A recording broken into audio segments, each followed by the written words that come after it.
you is, are you ready to accept the call of a mentor? Here's another one. Describe the problem clearly. Listen, y'all, I'm one of the ones, I talk fast, I think fast, and usually, most time, people don't even know what I said sometimes, so they have to go with my emotion, my heart. But I spent years working on, let me slow it down and describe what I'm talking about clearly. Discuss only one problem at a time.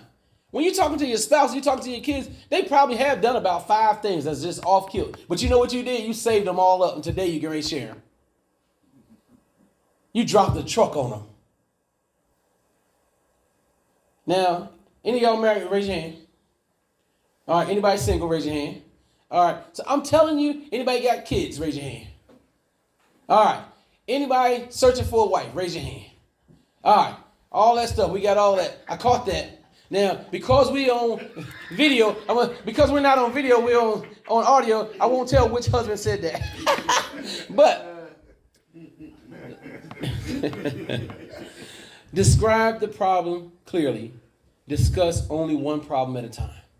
Y'all, you just can't get into all those things at one time. Think for a moment when you're talking to your spouse, those of you that's married. If she come in and drop 4 things on you at one time, you'd be like, what in the world? Talk about one thing at a time. Let's get that done. I'm giving y'all real talk. Yeah, you are. If you want me to do something else, and I have a little bit of education. I'm telling you, I'm giving you the book, and I'm going to give you the word of God with it at the same time. But I'm telling you, those are the things. You're dropping just discuss one of those things. Let's get that worked out. Usually when you get that one done, that helps the other 2 or 3 that was on that you saved up anyway.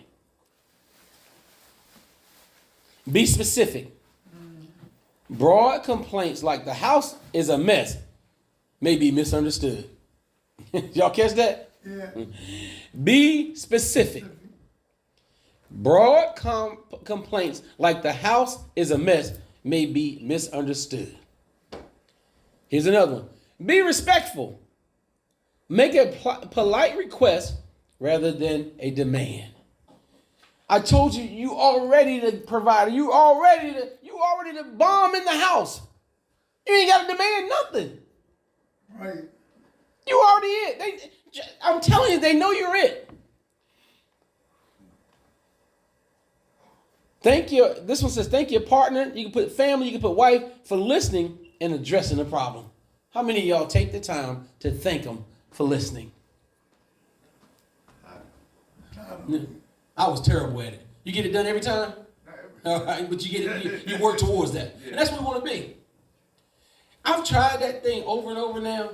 And I'll see, I tried it on my kids, my younger, my older. I tried it on my spiritual kids. I tried it on my God kids. I tried it on my wife. And you'll say something like, I appreciate you taking the time to share that with me. And sometimes I see their head down like they look up like, really? Yeah. Well, you're welcome. Try it. I'm telling you, I'm setting you up for later. If you're married, if you're not married, I'm saying if you got kids, you plan to have, I'm setting you up. You plan to have somebody special to you and marry someone. I'm telling you how to get over it now. Go in with soft starts and go in with these tips. Y'all can keep those sheets, by the way. That be respectful is things like, could you please? Thank you. Thank you for taking the time to cook me something to eat. But sometimes we get caught up in that thing that's supposed to happen. Guess what? My wife will tell you, she probably won't say it, but when she met me, I was cooking. So you know what? Every time I make meals now, I've literally seen as my children were growing up, every one of them could say, man, that food was good, Dad. Mm-hmm. And then all of a sudden, my wife will lift her head up and say, babe, you put your foot in that food. And I'll be like, and I'll go to smile. My kids are like, uh-oh. Everything we said don't even matter no more. She thanked me for making the food and serving her. How about if you start like this? I would appreciate if. Take that for a moment. Just think of your family. Think of your spouse. Think of your kids. What could you say? I would appreciate what? Somebody fill that blank in for me. Think of some things that they do that you may have hadn't got around to saying thank you for. I would appreciate what? If you what? There's no wrong answer. Cook. I appreciate if you cook. I appreciate if you put my tools away after you use them. I'd appreciate if you put my tools away after you use them. First of all, you added, I would appreciate. Put my tools away. Cook more often. See how you said the difference? Give me something else. I would appreciate if. But how have you tried? I ain't said that I would appreciate. But I said, baby, once you cook something, my wife ain't cooked for me in almost 13 years. I do all the cooking. Well, all right, listen to that again. My wife has not cooked for me in 13 years. Almost 13. And because I, Do all the cooking. didn't I just tell you that story? My wife loves for me to cook. Yeah. You ever thought she liked your cooking? But I want to taste hers too. All right, then how can you say that? Let's work with that. How can you say that? Baby, please cook me something to eat today. Because what you're sounding like you're begging. Shit, if you cook, Come on, you it can. would be nice if you cook for me today. You being sarcastic. You need to cook for me today. Now you being hardcore. You demanding. Please. Watch cook this for me one. today. Babe, watch this. Babe, I'd appreciate if you cook a little more often. I like your food. I know I can cook, but it's something about the spin that you put on food. I don't need you to cook every day, but when you cook, it just does something to my soul. I'm not even cooking. How can I do that? The way you say it and how you I'm say gonna it. think Right. with some. Wait a minute, hold on. We got two different things there. You said it the way I said it. Yes, and then you said I've never tasted her cooking before. So then, what do you know that she can cook Her kids say she can. from 13 years ago?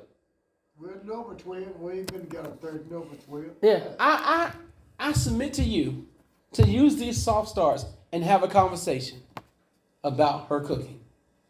Does she even know how to cook, or does she have confidence in her cooking abilities now? Probably that. You see what I'm saying? That all I'm giving you is a soft start how to go into a conversation to say, because there's a reason why she ain't cooked for 12 years, or 13, whatever. There's a reason. It's either I love your cooking so much, or she's maybe not that good at it anymore. She don't have confidence in it. And the way I said it, when I said it in here, is I would love to taste your cooking again. And she may tell you that I don't like cooking anymore. I don't think I can cook. It's the way we present it as we're the provider. I'm providing us a safe place. It's called vulnerability. I'm going to become so vulnerable with you. I'm going to let my guard down that you can let your guard down. And you watch what I tell you in the family, in the house, with the wife, with the kids. When they feel safe, that they can say pretty much, they can share anything. That's called vulnerability. When they feel that the vulnerability space is low enough, they will share anything with you. You'll be surprised why she ain't cooked in 12 years. I heard your heart when you said, I'd like to taste her food. And you said her kids told she can cook. So she hadn't cooked for them in 12 years either? No, they grown. Yeah, see, when she did that, that was what she may have been struggling to make that happen. We don't even know. But when you're saying, like you said, you cook, and she ain't has she complained about your cooking? Bruh. Yeah, sometimes I cook roast. That just be tough. Yeah. I complain. See, well, listen. I throw in trash can. Yeah, see, that's the thing, and that's what right there. That might be the day we need to go out to dinner. But 12 years you've cooked. There's something there, man. She appreciates that, or you can look at she might can't cook. But until we have this conversation, this is what, if nothing else, as a provider, you bring in the soft starts today. And you say, I done tried that, because I heard you going to use that one. I don't care how many times does the word of God say you forgive somebody? 70 times 70. So if I've tried to ask about cooking, or I've tried to tell her to cook, you might be telling her to cook, and she might can't cook at all. So we need to have a discussion. That's all that is, y'all. She told me she can cook though.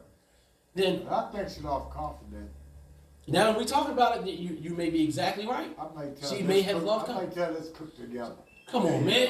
Come on. Come on. Let's cook together. And you might be offering one little small thing that and you'll see. Yeah. You have never cooked? No. She cooked some grits. They was good. She cooked some grits.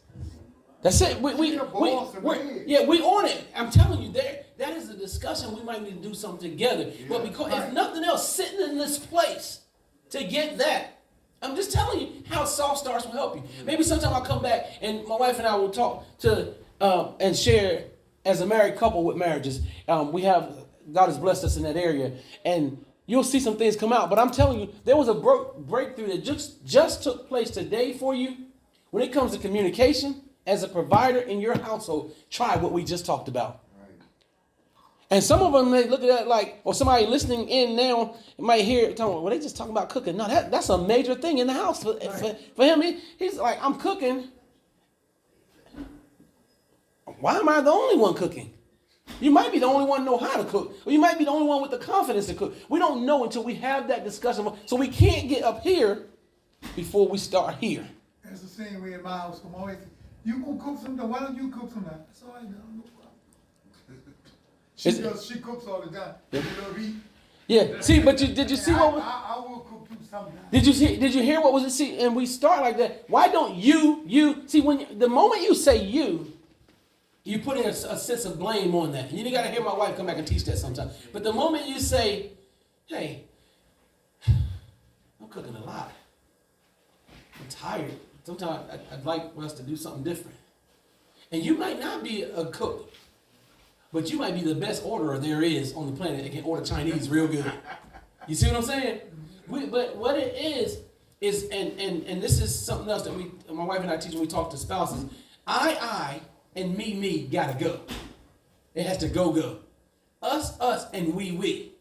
Right. It's about us and it's about we. That means that I sometimes get thinking we think we're doing good when we come talking about I am this, you did that. But when we use we need to put I feel hurt because, and even with you cooking all the time, you may cook more years to come. If you hear, it might be that I'm feeling hurt. You never even acknowledge that I cook. You look like you're just doing it. I'm just cooking, and you act like I'm supposed to do that all the time.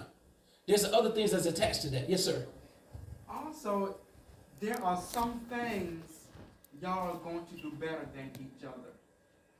And so you're going to have your strong points. She's going to have her strong points. That is a big time statement right there. We have to understand. We call it leaning into each other's strong part.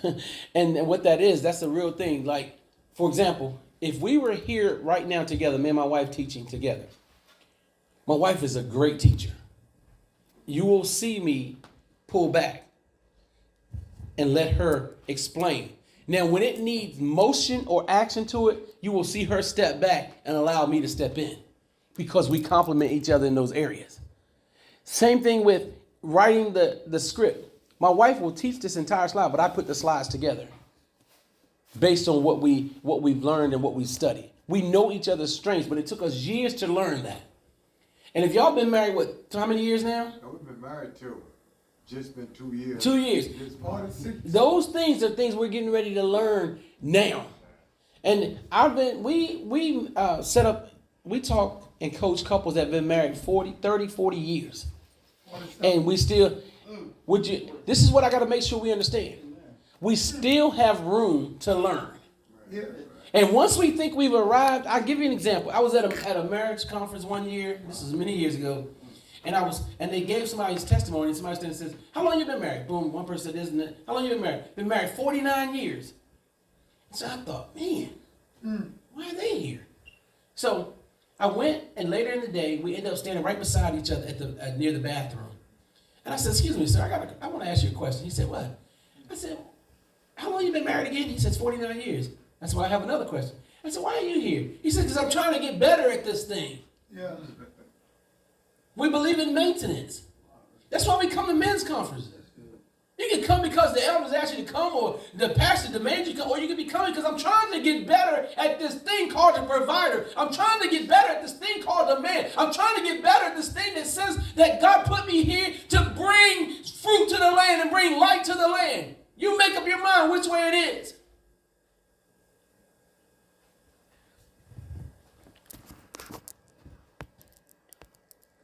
Y'all forgive me if I sound a little preachy every now and then. I am by God's ordainment. He's allowed me and my wife to travel many places as evangelists, and that will come out sometime.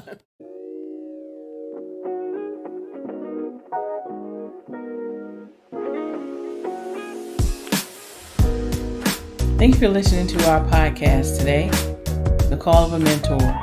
If you'd like to leave a positive comment or if you'd like to be on our show, please give us a call at 757-737-8714, or you can drop us a text message. You can also email us at communityservant85@yahoo.com. We look forward to hearing from you. The Call of a Mentor is a production of Marriage Map Ministries and EOVBAA in association with Overwhelming Victory Radio. Our executive producers are Dwight and Angela McDowell and Dr. Greg Glenville, with Andrew Fouts as our associate producer. To find out more about Overwhelming Victory Radio or to listen to any of our sister podcasts, visit overwhelmingvictory.org.